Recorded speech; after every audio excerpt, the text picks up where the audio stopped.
Distribuição Europa Filmes do Brasil. Versão brasileira Lipsyn, São Paulo. História das religiões.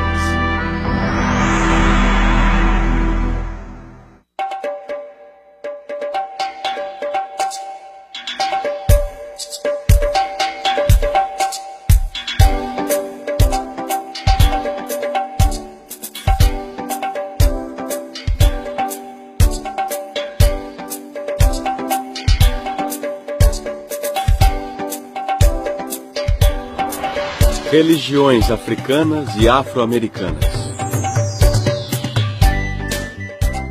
A África atual inclui mais de 40 estados-nação, muitos deles com uma grande variedade de culturas e religiões.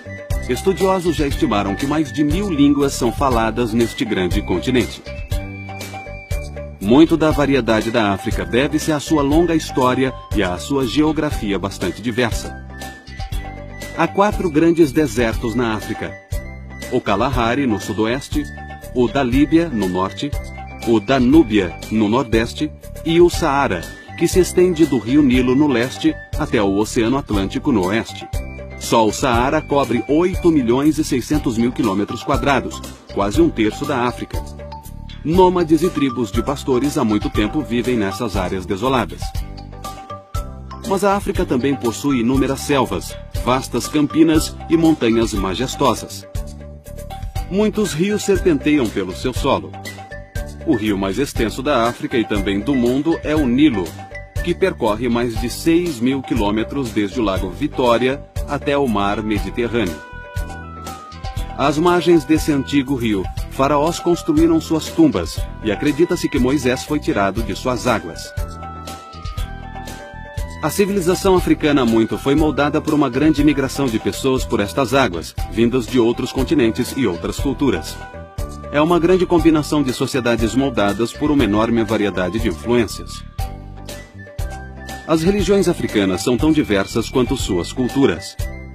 Mas também houve influências unificadoras, principalmente do cristianismo e do islamismo. Na última década do século XX, a configuração religiosa da África incluía mais de 300 milhões de cristãos e pouco menos de 300 milhões de muçulmanos.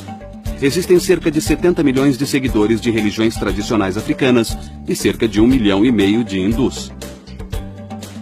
De 30% a 40% dos africanos praticam as religiões nativas ou o que os historiadores geralmente chamam de religiões tradicionais africanas. As crenças nativas sobreviveram ao se misturar com o cristianismo e com o islamismo. Essa mistura ou combinação é chamada de sincretismo, um fenômeno comum na história das religiões e das culturas. As religiões tradicionais africanas continuam presentes entre as sociedades étnicas que os historiadores chamam de povos tradicionais. Essas sociedades se concentram na região subsaariana, próximas ou abaixo do Equador. As religiões tradicionais africanas tendem a se estruturar mais em performances dramáticas do que em discursos filosóficos. As performances dramáticas tendem a ser sensuais. Visão, audição, olfato, paladar e tato, todos empenhados em unir o mundo espiritual dos deuses e espíritos ancestrais ao mundo social dos devotos tradicionais. Máscaras e roupas especiais, ervas e comida, danças e sacrifícios, gritos, cantos e discursos emocionados. Tudo isso é empregado nas religiões tradicionais africanas. O conceito geral mais amplo das religiões africanas nativas envolve uma gama de conceitos e preceitos. O continente africano é tão diversificado que tentar identificar uma religião africana em particular é bastante difícil de fazer, a menos que falemos a respeito de Olodumare, que é o Deus Supremo ou Ser Supremo para a maioria dos africanos. Entretanto, esse termo pode ser usado em diferentes aspectos ou línguas que podem ser diferentes do Olodumare do povo Yoruba. Há muitas sub-religiões dentro das principais religiões africanas. Uma coisa importante, na África a religião não é só no domingo de manhã, é uma coisa diária e cada grupo em particular pode ter sua divindade de preferência e ela terá relação com seus ancestrais.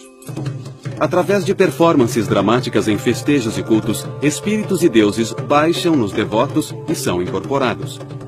Pela incorporação, os espíritos advertem e orientam os devotos tanto em questões espirituais quanto em questões financeiras.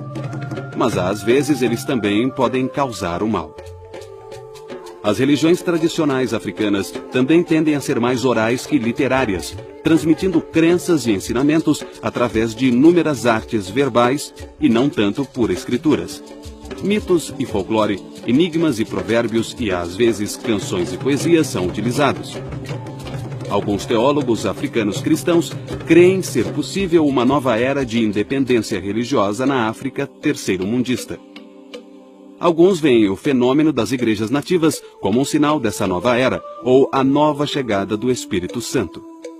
Há cerca de 25 ou 30 anos, a África começou a se remodelar e a se voltar para seus próprios meios e métodos nativos de adoração. Lembro que muitos já me disseram que quando o missionário vem, eles pegam o piano e começam a cantar aquelas velhas canções que são ensinadas e tudo mais. Mas quando o missionário dá as costas, eles pegam o tom-tom, que é como eles chamam o tambor, e voltam a praticar os seus cultos nativos. Nós vemos que a África hoje está realmente conseguindo praticar a sua religião. Ou a sua espiritualidade da forma que ela quer e não controlada pelos colonizadores. Os movimentos separatistas da África prosperaram ao converter seguidores de religiões tradicionais para o cristianismo ou para o islamismo. Mas o reflorescimento recente das religiões tradicionais é diferente. Ele visa redescobrir ou reafirmar as práticas tradicionais africanas após séculos de dominação cristã e muçulmana. Algumas religiões tradicionais africanas no passado tomaram a forma de sociedades secretas.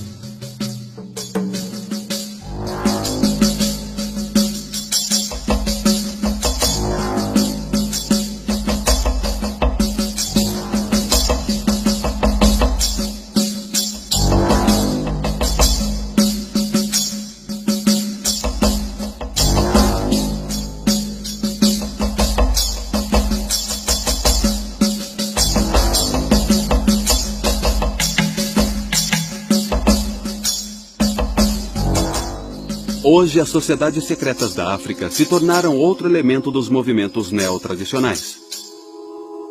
Alguns teólogos africanos sugerem que as religiões tradicionais revitalizadas podem até ficar unificadas com o cristianismo e o islamismo africanos.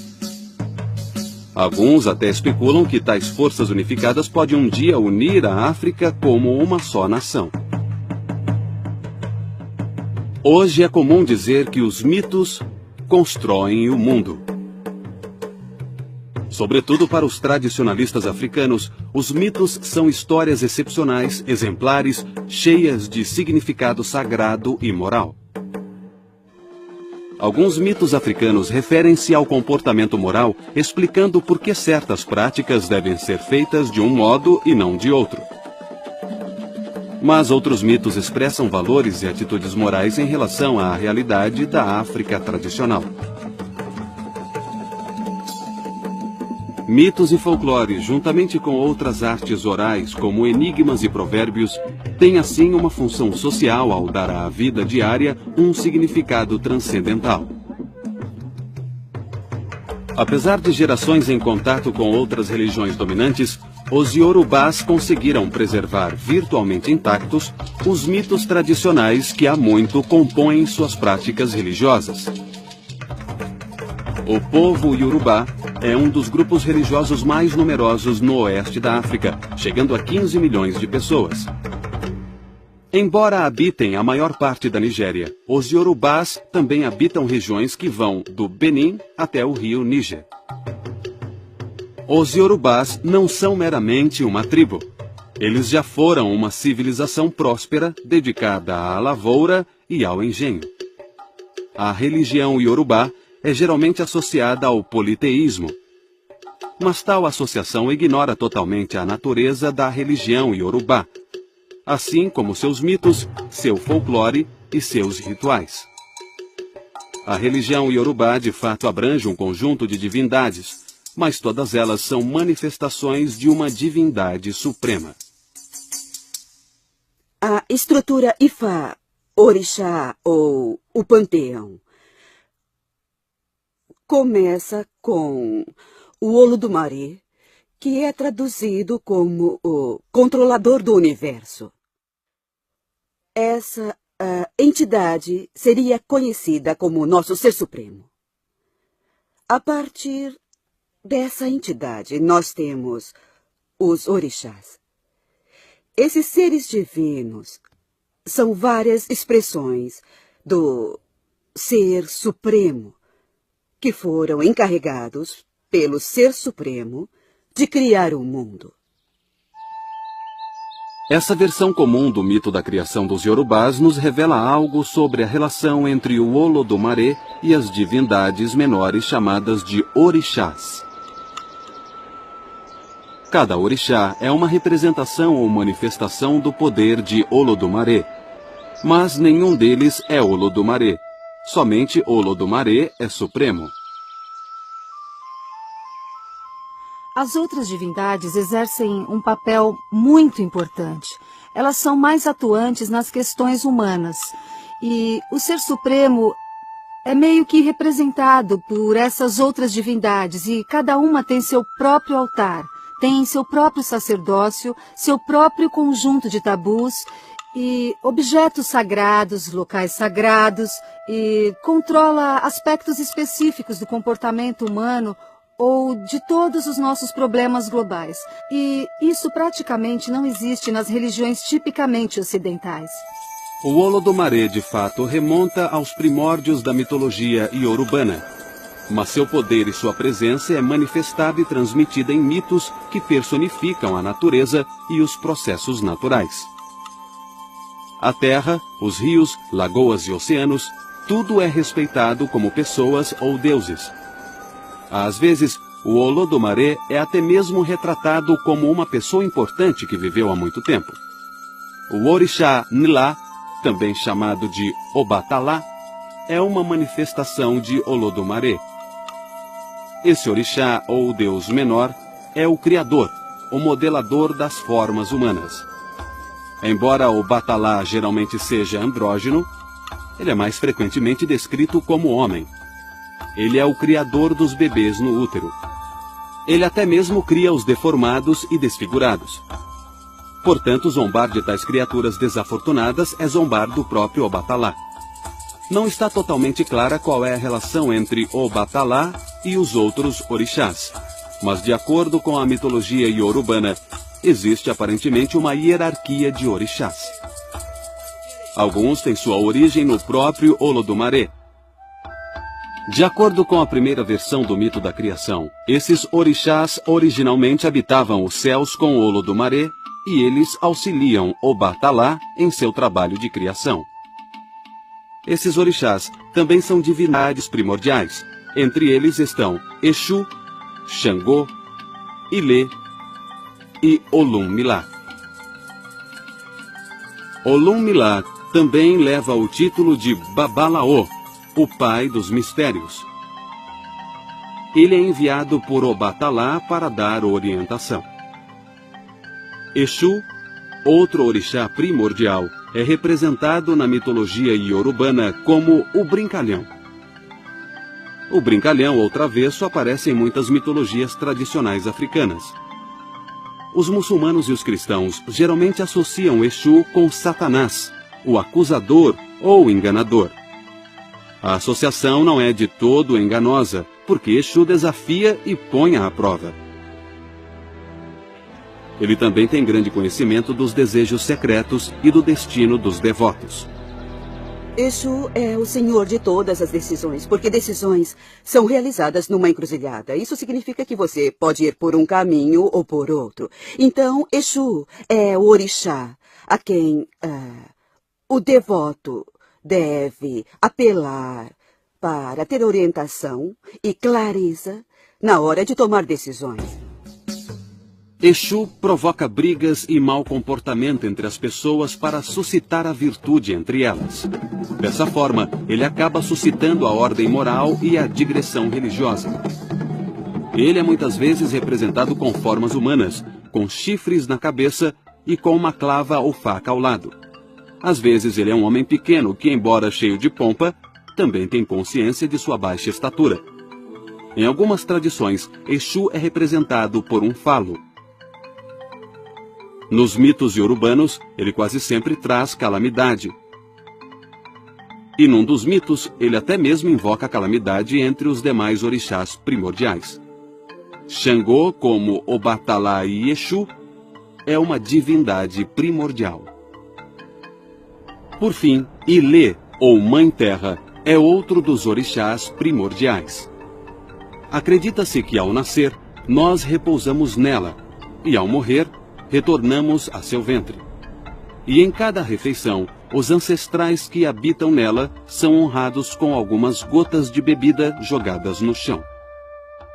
Ogum, a divindade da guerra, é o patrono do ferro. Habita às margens da sociedade. Ele é o patrono da caça e das florestas. Ogum é inovador e sabe o que está acontecendo em outras sociedades.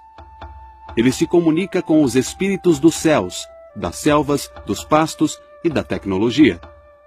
Dizem que, onde dois pedaços de ferro são unidos e seu nome é invocado, Ogum estará lá.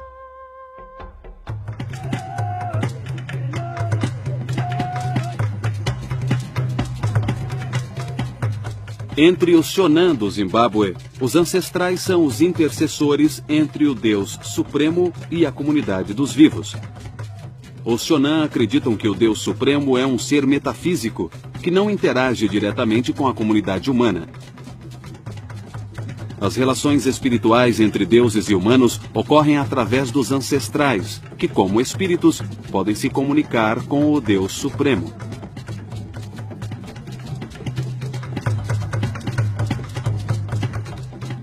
Mas os ancestrais Shonan também são espíritos humanos que se mantêm ligados à sociedade terrena. Independentemente de como os humanos são vistos entre esses povos tradicionais, eles estão quase sempre ligados ao mundo divino, ou por seus espíritos, ou pelo destino.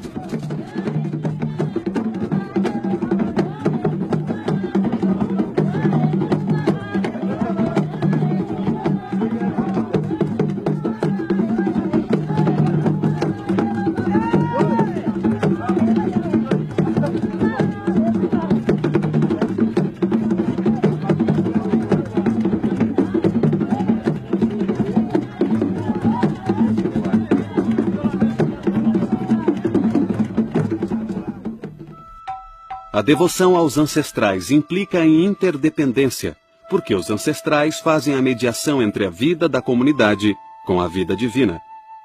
Os ancestrais participam ativamente tanto no domínio dos mortos quanto no dos vivos.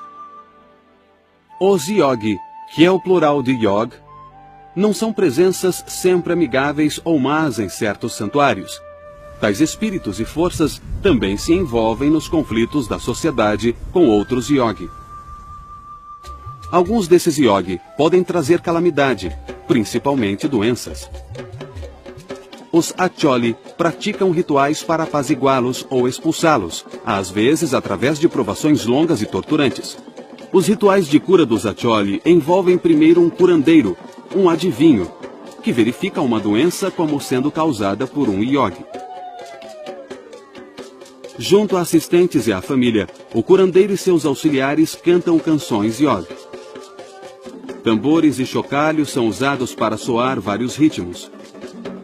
No processo, às vezes o Yogi possui o curandeiro, fazendo com que ele ou ela se agitem violentamente. Se isso acontece, o ritual para. O curandeiro então chama alguém com mais experiência, autoridade e força para dar continuidade ao tratamento. Os remédios tradicionais africanos são feitos de cascas e seivas de árvore e extratos de raízes e outras ervas. E conforme observado nos rituais de cura dos Acholi, tratamentos farmacêuticos e adivinhações ajudam a restaurar a vitalidade daqueles cuja doença é tida essencialmente como um mal do espírito. Os Yorubás, assim como outros grupos religiosos tradicionais, consideram os seres humanos como um composto. o espírito retorna para Olodumare, a divindade suprema, enquanto o corpo retorna para Ilê, a Mãe Terra. Após a morte de alguém e em determinadas ocasiões, os africanos tradicionais festejam num ritual de dança chamado Egungun. A celebração do Egungun é exclusiva em sua performance. Mulheres e crianças são proibidas de se aproximar do espírito, já que seria o mesmo que se aproximar dos mortos. Mas o Geledê é a mais democrática das festas e cerimônias iorubanas. O Geledê honra principalmente os ancestrais femininos, e mulheres e crianças são essenciais para a sua força. Duas revoluções afetaram direta e profundamente a cultura e a religião na África. A primeira revolução foi um avanço tecnológico que possibilitou o tráfico de escravos na bacia do Atlântico.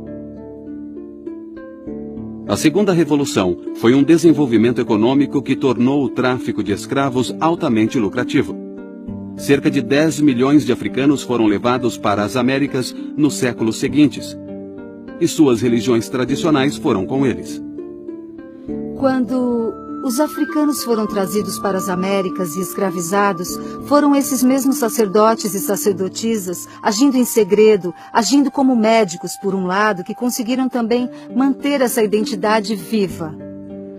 E eles conseguiram transmitir uma força espiritual, uma energia que permitiu que as pessoas sobrevivessem àquelas circunstâncias devastadoras. Com a invenção de navios à vela que navegavam a Abolina e com a melhoria dos mastros e da força de tração, os portugueses no início do século XV conseguiram navegar para o sul, até o Senegal, no noroeste da África, e ainda voltar para o norte. Isso abriu uma rota definitiva da Europa para a África subsaariana. Uma segunda revolução estimulou o tráfico transatlântico de escravos quando os portugueses exportaram o sistema de plantação mediterrâneo para a bacia do Atlântico Sul. Isso revolucionou a economia da produção de açúcar. Quando os dirigentes da Companhia Holandesa das Índias Ocidentais expandiram esse sistema pelo Caribe e pela América do Norte, seguiu-se uma explosão de demanda por mão de obra, principalmente mão de obra escrava. Por causa da demanda crescente por açúcar na Europa, as terras para a produção de açúcar tiveram que se expandir para além das pequenas fazendas do Mediterrâneo. O sistema de plantação, que originalmente era um sistema de capital, agora se tornava um sistema de investimento em terras, processamento industrial, trabalho escravo e sistema gerencial rígido. Os escravos eram comprados e vendidos como bens ativos no Mediterrâneo, uma área controlada principalmente por muçulmanos e cristãos. A navegação entre Portugal e África Ocidental agora abria definitivamente o tráfico de escravos na região subsaariana aos primeiros capitalistas europeus. A prática da escravatura estava agora completamente difundida. Os portugueses foram os primeiros a espalhar a prática pela bacia do Atlântico e foram os primeiros a suprir o sistema americano de produção de açúcar com escravos africanos.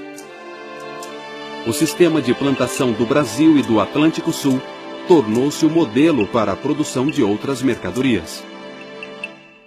No sul da América do Norte, o sistema de plantação foi copiado na produção de tabaco na Virgínia, na produção de arroz e de anil na Carolina do Sul e na produção de algodão em outras áreas a leste do Mississippi. Tudo isso exigia mão de obra barata para suprir o consumo e a demanda na Europa. E a resposta foi o tráfico transatlântico de escravos africanos. Dos cerca de 10 milhões de escravos que chegaram às plantações nas Américas entre 1502 e 1860, entre 500 mil e 700 mil foram trazidos para a América do Norte. O restante ou foi para a América Central ou para a América do Sul. Cerca de 30 a 50 milhões de outros africanos morreram ou durante a travessia do oceano ou enjaulados em portos de navios negreiros na África, ou em guerras tribais africanas causadas pelas influências maléficas do tráfico escravista.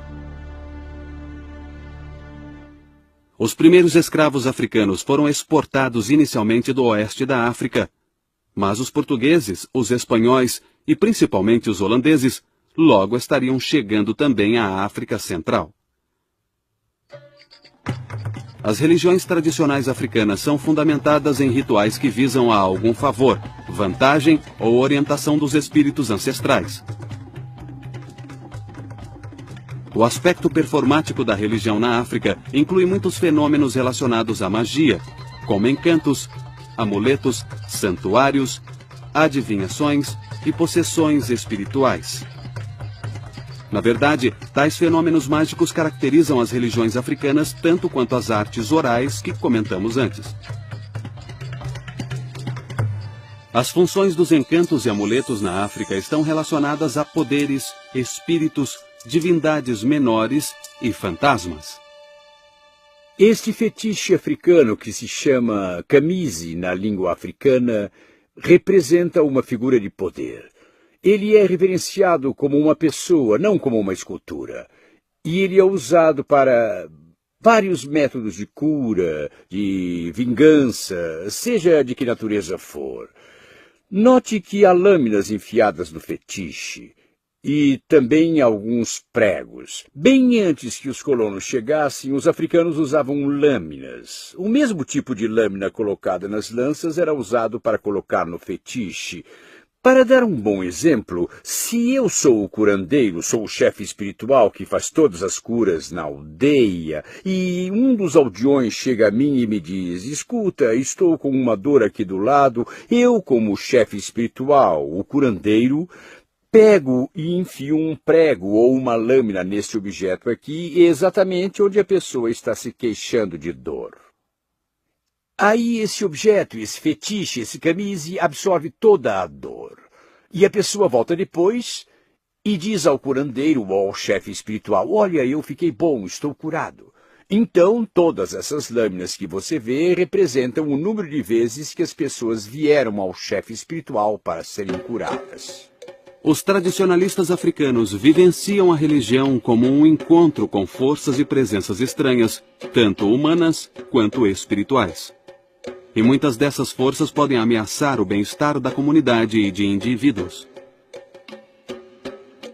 O infortúnio também pode ser entendido como obra de espíritos benevolentes que podem infligi-lo, cumprindo seu papel de guardiões da tradição.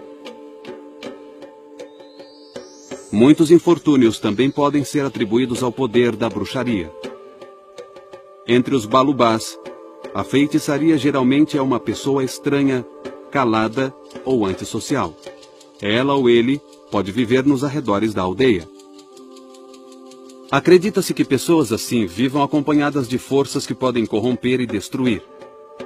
O controle de tais forças exige remédios fortes e curandeiros especialistas que consigam encontrar e destruir espíritos maléficos ou ao menos estabelecer uma trégua com eles.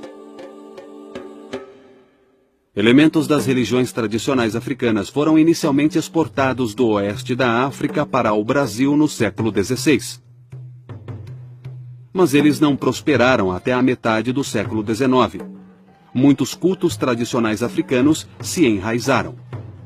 Os diversos cultos brasileiros dão ao médium espiritual um papel essencial, com ênfase especial na possessão de espíritos e na adivinhação.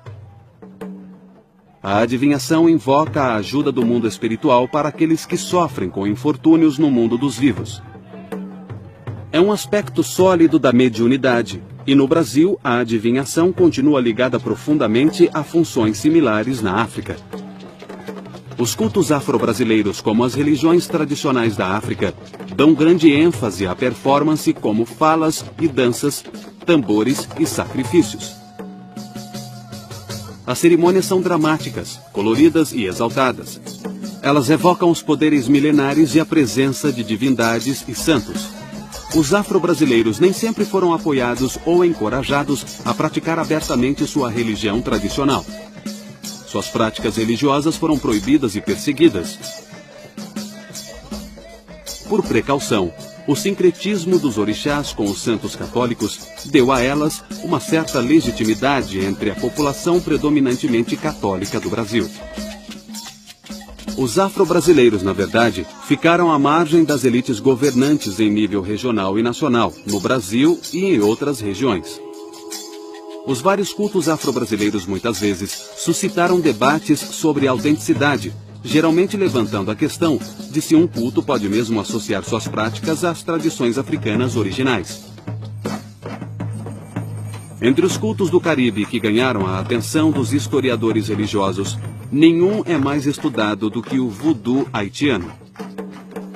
E precisamente por isso, o voodoo é bastante mal interpretado. Assim como nos cultos brasileiros, aqueles que praticam o voodoo são descendentes de povos do oeste africano. O voodoo é principalmente associado com os haitianos e com os crioulos de Nova Orleans. É uma mistura de religiões tradicionais africanas e práticas católicas romanas.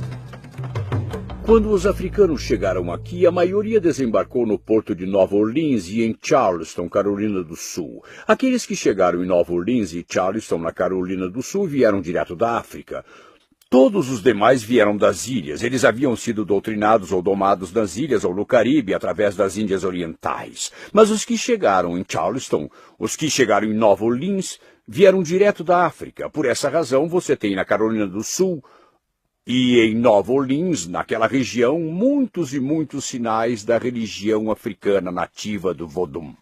Vodum é a adoração de divindades africanas tradicionais do antigo povo Fon, que pertencia ao reino de Daomé, que hoje é o Benin. E o seu sistema se desenvolveu no Haiti, como o Vodum haitiano. Há algumas pequenas práticas individuais derivadas do Vodum que chegaram na região sul dos Estados Unidos devido ao tráfico escravista, através de duas cidades principais, uma Nova Orleans e a outra é Virgínia. Mas elas não se desenvolveram na religião propriamente dita.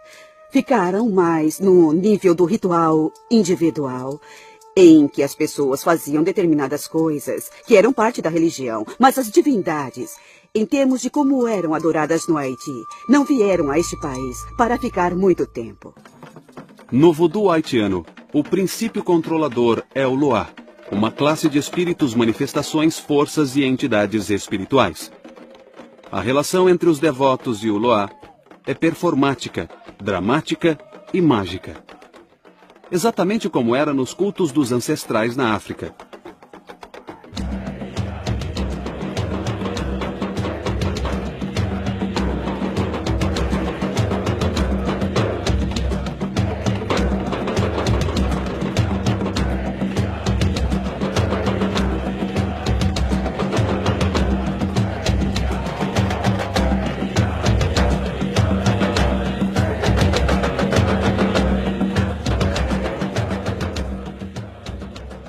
A prática do voodoo começou a diminuir quando o Haiti chegou ao fim do século XX.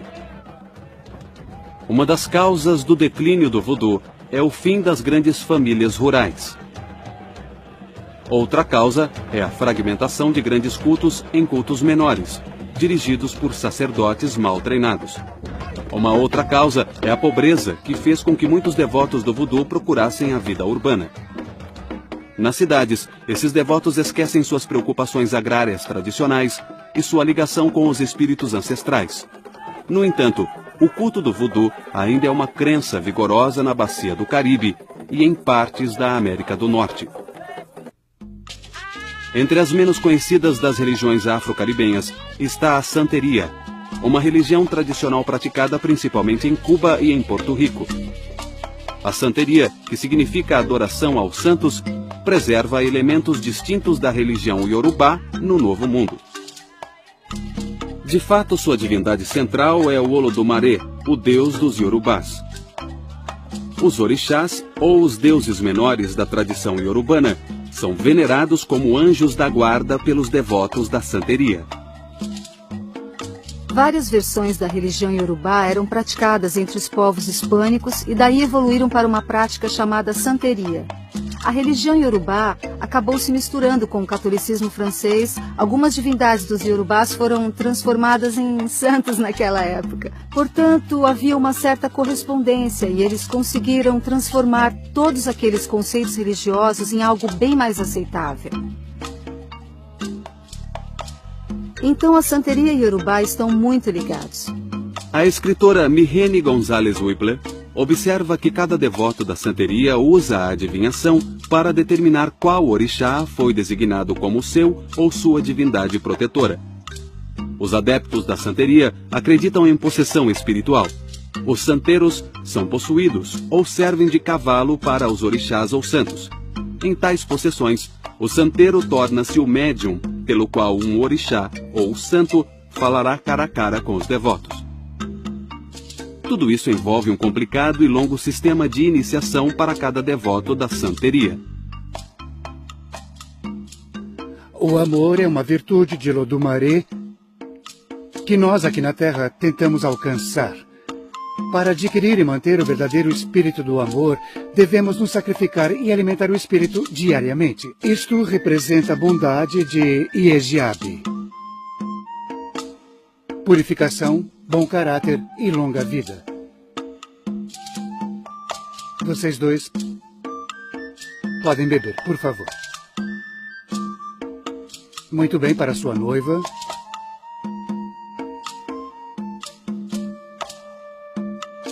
Anje, Anje Mai. Anje, Anje Mai. Anje, Anje, Anje, Anje. Tudo bem. Antes de sairmos, você pode beijar a noiva.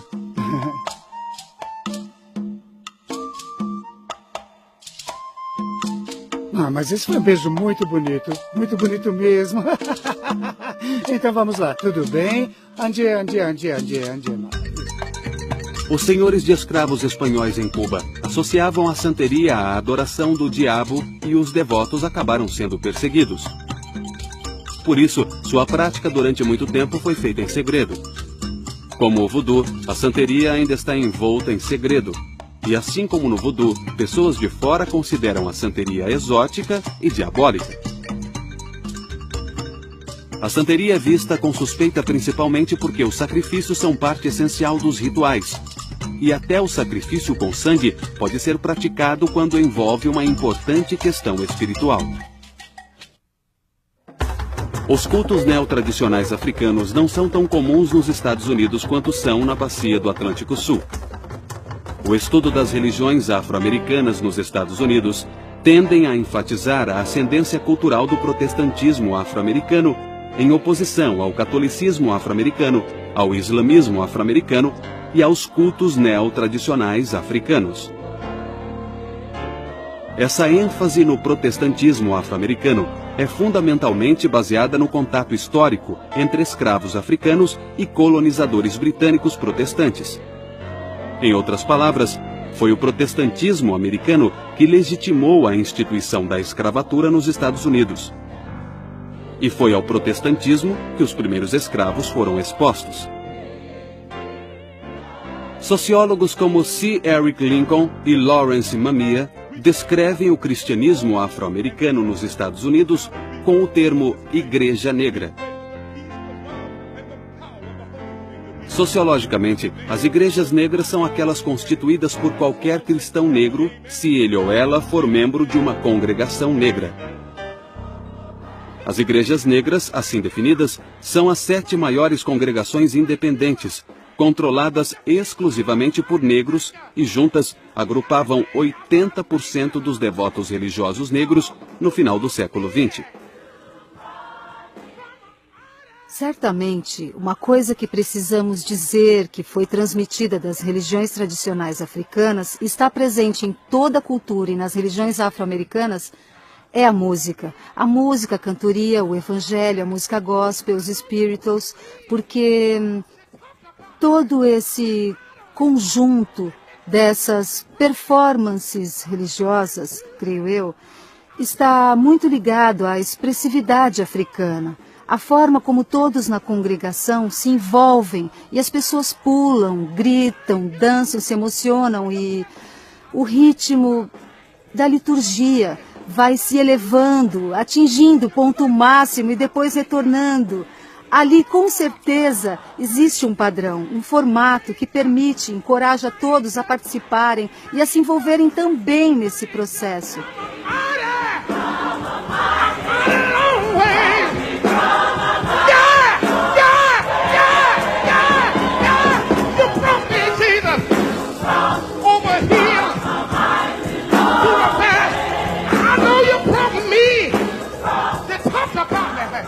Embora as igrejas afro-americanas sejam identificadas com as seitas protestantes, Lincoln e Mamiya sugerem que elas também têm relação com as religiões tradicionais africanas de uma forma conceitual e moral. Eles explicam a relação em termos do que chamam de cosmos sagrado negro, que é um universo paralelo ao cristianismo europeu. A ideia do cosmos sagrado negro é, em parte, uma resposta a outros sociólogos que afirmam que as igrejas afro-americanas são apenas uma tentativa débil de imitar a cultura branca. Esses outros sociólogos dizem que as igrejas afro-americanas não exibem nenhum elemento excepcional que as diferencie do cristianismo e da cultura europeia. Mas para sociólogos como Lincoln e Mamiya, as igrejas afro-americanas são alternativas morais e religiosas para as grandes igrejas norte-americanas. Nós não viveremos em pecado porque somos filhos de Deus. E quando tudo isso aqui acabar, quando a noite não mais se projetar sobre nós, quando nós não mais estivermos às margens deste rio, poderemos declarar como Martin King declarou: finalmente livres, finalmente livres. Graças a Deus Todo-Poderoso, finalmente livres. As igrejas afro-americanas tendem a ser evangélicas. Para tais igrejas, a pregação tende a se basear em histórias bíblicas, tanto das escrituras hebraicas quanto do evangelho cristão. E busca converter os descrentes ao cristianismo. Ideias como santidade e santificação são frequentemente usadas para descrever tal forma de pregação. Música gospel e pregações carismáticas são parte proeminente de sua vida religiosa. Os ensinamentos sociais das igrejas afro-americanas tendem a ser igualitários. Na verdade, a ênfase igualitária identifica fundamentalmente os ensinamentos sociais das igrejas afro-americanas. Tal ênfase talvez nunca tenha sido tão evidente como no movimento pelos direitos civis na década de 60. Mas os sociólogos Lincoln e Mamiya sustentam que a influência das igrejas afro-americanas é mais evidente não no ativismo pelos direitos civis, mas sim na influência interna da própria cultura afro-americana. Com a Revolução Cultural nos anos 60 e começo dos 70, as igrejas afro-americanas começaram a examinar suas possíveis ligações com as religiões tradicionais africanas. Existe um ressurgimento. Eu gosto de usar a palavra renascença. Há uma renascença de religiões africanas ocorrendo exatamente neste momento. Ela, na minha opinião, atingiu o seu segundo estágio. O primeiro estágio da expressão da religião foi a forma como a religião precisou ser praticada durante os anos de escravidão. Por causa do modo como a escravidão funcionava na época, em vários lugares, as religiões tiveram que se esconder. Elas não podiam ser praticadas publicamente.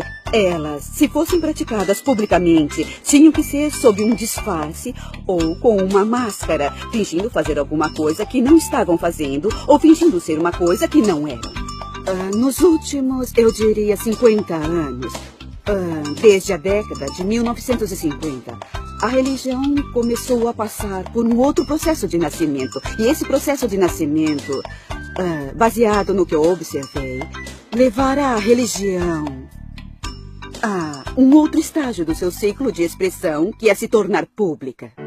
Os aspectos dramáticos e orais da cultura tradicional africana são vistos com mais força nas instituições leigas afro-americanas, como na arte, na música, no teatro, na literatura, no cinema e organizações políticas radicais.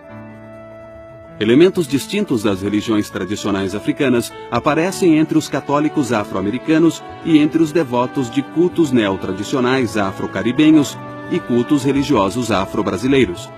Mas os números em tais grupos são pequenos, e eles estão fora do eixo principal das práticas religiosas afro-americanas. As religiões tradicionais africanas fornecem informações valiosas para a nossa compreensão das civilizações humanas. Elas são a memória viva das origens tribais e ancestrais de muitas das chamadas grandes religiões. A história das religiões africanas e afro-americanas é uma história de sincretismo e conversão. O fato de que as crenças religiosas africanas tenham sobrevivido sugere que tais crenças continuam a ser fontes vitais de sentido religioso e moral, tanto na África pós-colonial quanto nas Américas. As religiões tradicionais africanas conseguem transmitir a experiência religiosa numa variedade de artes orais e performances dramáticas, seja nos movimentos da Igreja Nativa na África ou nos movimentos neotradicionais, como o Voodoo do Haiti e a Santeria de Cuba.